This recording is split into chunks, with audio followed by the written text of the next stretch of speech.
मुरामध्ये माया त्याच्या काळ्या मेघावानी दाखविला कधी पुन्हा डोळ्यात पाणी चिटू चिटू संसाराचा गाडा हागडा वटामध्ये हसून जरी कणा वाकला घडीभर तू थांब जरा ऐक त्याची घाबर लई अवघड हाय गड्या घुमगाया बापर घुमगाया बापर लई अवघड हाय गड्या घुमगाया बापर घुमगाया बापर लई अवघड हाय गड्या घुमगाया बापर घुमगाया बापर. आपल्या घरामध्ये बाप जोपर्यंत असतो तोपर्यंत आपल्याला त्याचं महत्व कळत नाही. जे काय कळतं ते मलाच कळतं, बाबांपेक्षा मी हुशार झालो ही भावना निर्माण होते. त्याच्यामुळे सहज आपण म्हणून जातो बाबा तुम्हाला काही कळत नाही, नका जाऊ तुम्ही, मी जातो. मुलांना वाटतं की मी जबाबदारी पेलतो, पण त्या बापाला असं वाटत असतं जे मी भोगलं ते माझ्या परिवाराला माझ्या कुटुंबाला भोगता येऊ नये म्हणून बाप धडपडत असतो, रात्रंदिवस जागत असतो. म्हणून बाप हा समजण्यासारखा इतका सोपा नाही, त्याला बापच व्हावं लागतं, त्याला बापच व्हावं लागतं. गावच्या जत्रेचा कार्यक्रम होता आणि मोठे पाळणे आलते, आईस्क्रीमच्या गाड्या ते दुकान आलती आणि त्या जत्रेमध्ये बाप पोराला घेऊन जातो. बाप सारखा पोराचा हात धरत असतो, बोट पकडत असतं, पण त्या पोराचं मन चंचल असतं. त्याला वाटतं फुगा घ्यावे, आईस्क्रीम घ्यावे, इकडं तिकडं फिरावं, बापाने मला मोकळं सोडावं. पण बापाला वाटायचं हे मूल माझं लहान आहे, माझं बाळ आहे, काळजाचा तुकडा आहे, त्याने तिकडे इकडे तिकडे जाऊ नये, त्याला जगाच्या बाजारातला अनुभव माहित नाही. तो बाप त्या पोराला सारखा हाताला धरायचा, मनगटाला धरायचा. तरी एका फुग्याच्या मोह्यापायी ते छोटस चिमुरडं बापाचा हात सोडून जातं. इतकं लांब जातं, इतकं लांब जातं की बापाला सुद्धा ते दिसत नाही. बाप सायरा वायरा होतो. मग आईस्क्रीमच्या लालसेपोटी, चॉकलेटच्या लालसेपोटी, फुग्याच्या लालसेपोटी जत्रभर फिरणारं पोरग आनंदाने उड्या मारत होतं. बाप मात्र कासावीस झाला, माझं लेकरू कुठे दिसत नाही. बाप लेकराच्या आशेने जत्रावर फिरत होता, घामाघूम झालता, पण पोरग मजेशीर फिरत होतं. माझ्या बापाचा हात माझ्या हातात नाही, बापाने मला सोडून दिलंय, मी बापाला डोळा चुकवून आलो. एका टप्प्यावर पोराचं सगळं गावभर जत्राभर फिरून होतं, बाप त्याला दिसत नाही. मामाच्या गावच्या जत्रेत गेलेला असेल, त्याला मामाचं घर पण सापडत नाही. मग मात्र त्याला बापाची आठवण होती. मग ते बाळ रडायला लागतं. लोक त्याला फुगा देतात, आईस्क्रीम देतात, चॉकलेट देतात. बाळा तुझं नाव सांग, तुझ्या बापाचं नाव सांग. त्याला काही सांगता येत नव्हतं. त्याला चॉकलेट नकोय, त्याला आईस्क्रीम नकोय, त्याला फक्त बाप पाहिजे होता. ज्यावेळेस बापाची गरज असते तर बाप दिसला नाही, तर मुलांची अवस्था सैरभैर झाल्याशिवाय राहत नाही. पण बापाला तुम्ही आम्ही समजून घेतलं पाहिजे. मग ज्यावेळेस त्या पोराला बाप दिसला, बापाने त्याला कळत घेतलं, पोरगं धाय बोकलून रडायला लागलं. मग त्याला त्यावेळेस बापाचं महत्व कळलं. आज आपण मोठं झालो तर आपल्याला असं वाटतं माझ्या बापाने माझ्यासाठी काय केलं, माझ्या बापाने माझ्यासाठी काय केलं, ही भावना निर्माण होते. जर या बापाने आपल्याला जग दाखवलं नसतं, तुम्हाला शिकवलं नसतं, लहानाचं मोठं केलं नसतं, घराचा आधार वड झालं नसतं, तर तुम्हाला बाप समजला नसता. म्हणून बाप आजच समजून घ्या, आजच समजून घ्या, बाप आजच समजून घ्या.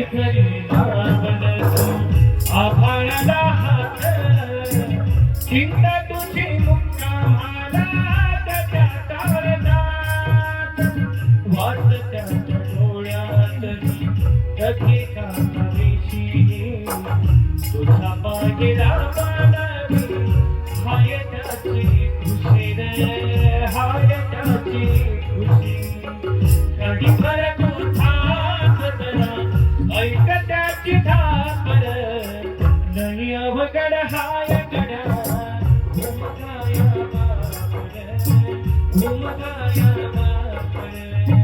ज्याला बाप कळला त्यांनी कायम बापाच्या आठवणी चिरतरून ठेवल्या. ज्याला बापच कळला नाही त्यांनी बाप जिवंतपणे हाताखालून काढला. बाप गाडीची चावी देत नाही, म्हणून बापाला मारहाण करणारी युवा पिढी आज बघायला मिळते. बाप जमीन नावावर करत नाही म्हणून बापाला हाताखालून काढणारी पिढी गावागावामध्ये बघायला मिळते.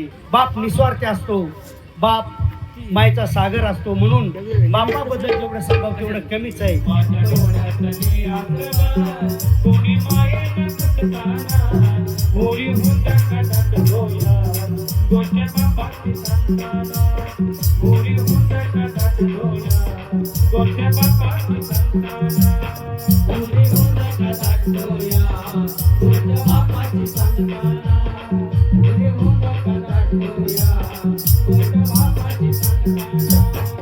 बापाच्या जेवढ्या गोष्टी सांगाव्या तेवढ्या कमीच आहे.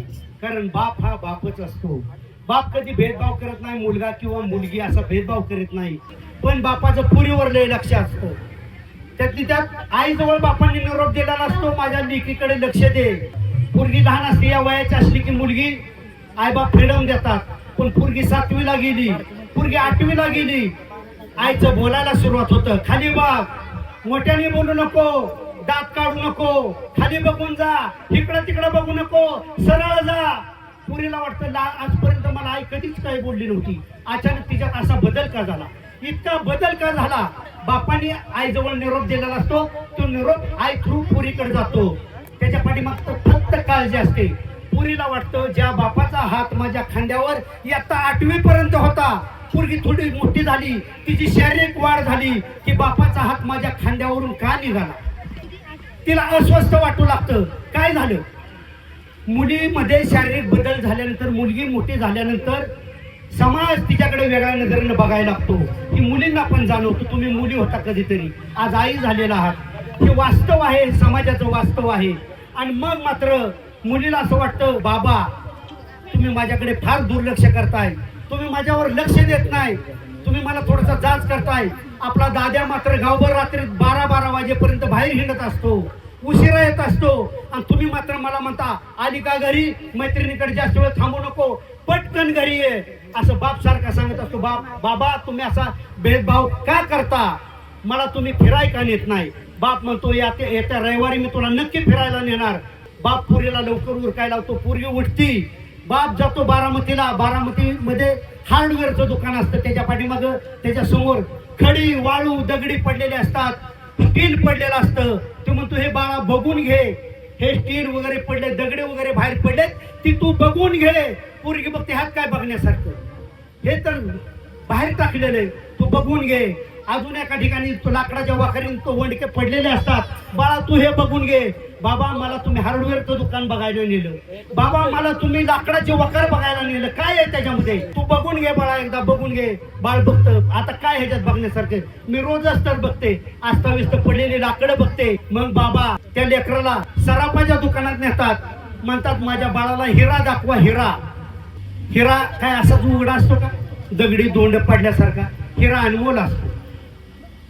बॉक्स काढला जातो, त्या बॉक्स मध्ये अजून एक बॉक्स असतो, पुन्हा तो बॉक्स खोलला जातो, त्याच्यामध्ये अजून एक बॉक्स असतो. मग त्याच्यामध्ये हिरा आपल्याला आढळतो, मग तो हिरा दाखतो. हिरा चमचम करत असतो.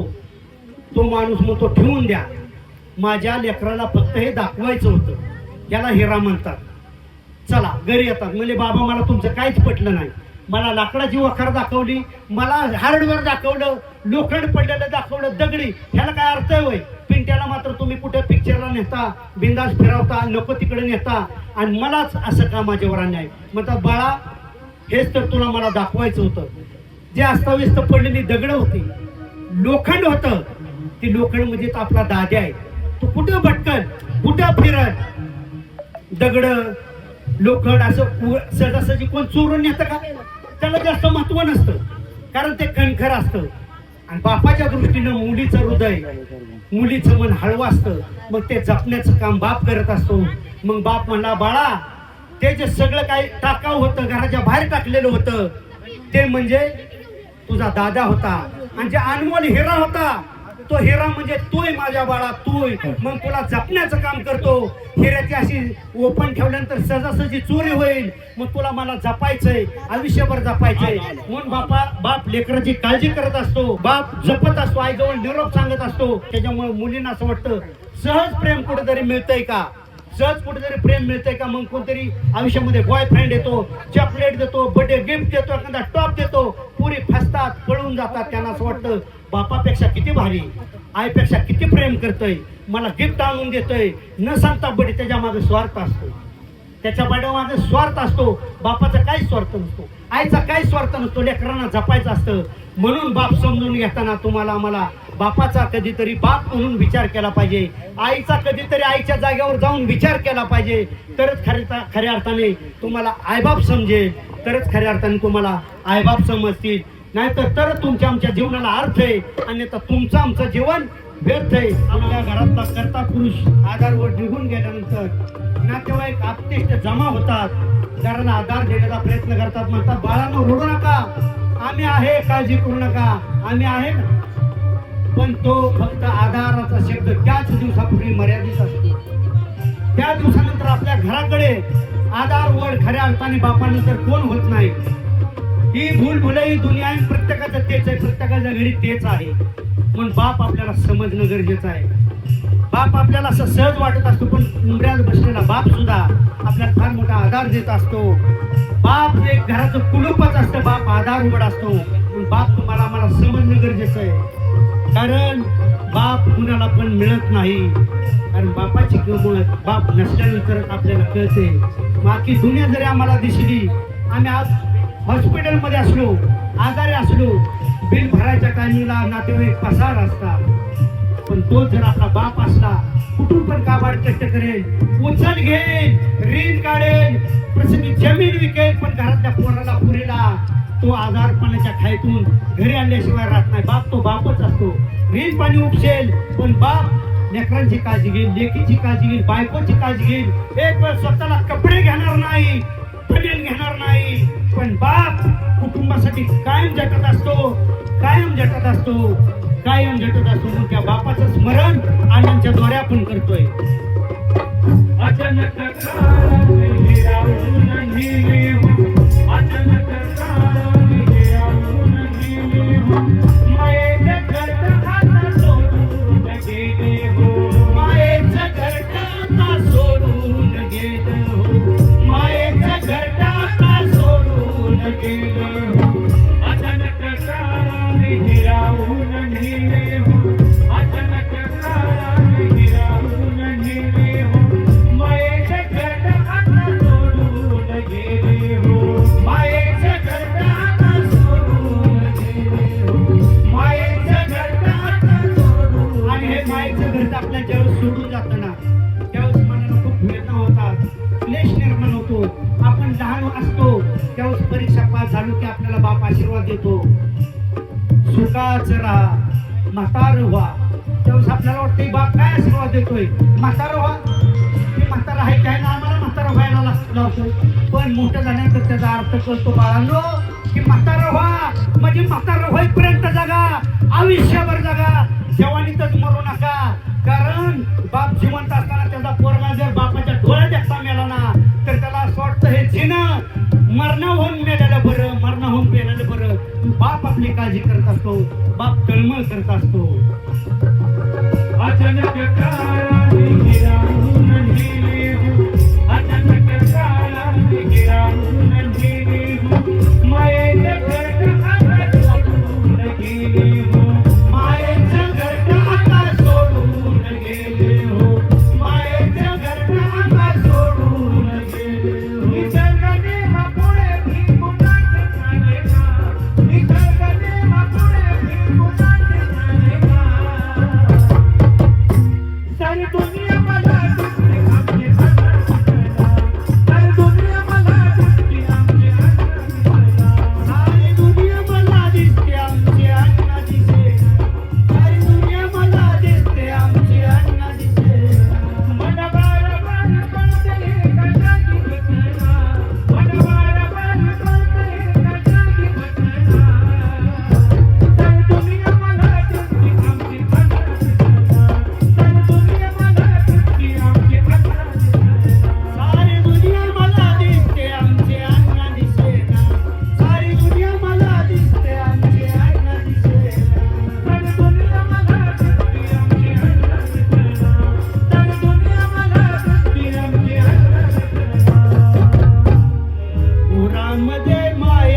उन्हाची काळ्या मेघवानी दाखविना कधी पुन्हा डोळ्यातलं पाणी जिजू जिजू संसाराचा गळा हाकला वडामध्ये हसू जरी कणा वाकला घरभर तुझा मगड्या ऐक त्याची धाबर लई अवघड हाय गड्या उमगाया बापर उमगाया बापर लई अवघड हाय गड्या उमगाया बापर उमगाया बापर.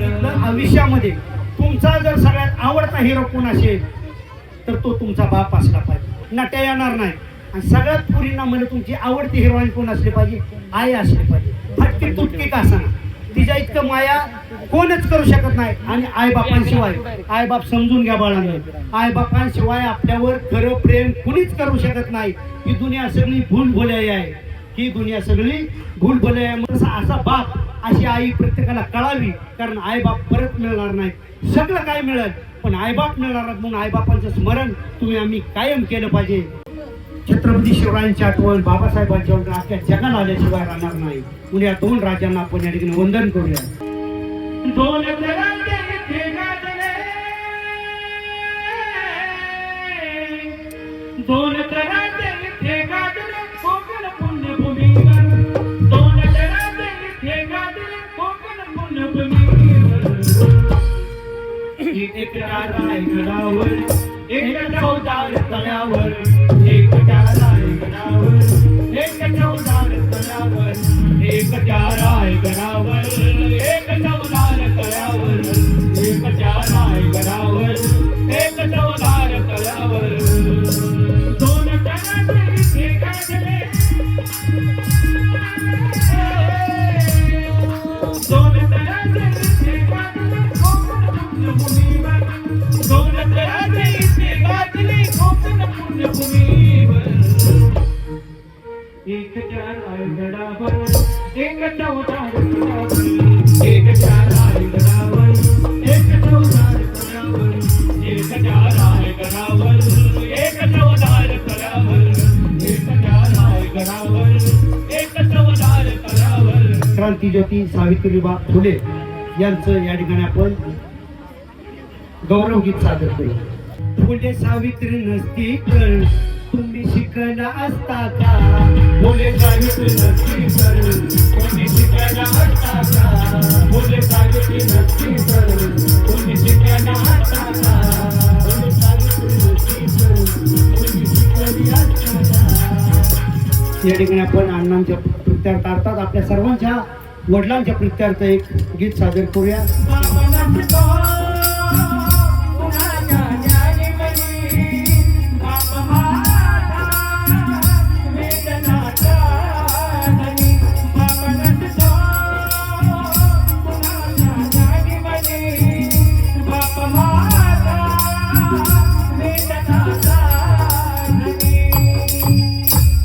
बाप हा वेदनाचा धनी असतो, आयुष्यभर काबाड करतो उपसतो.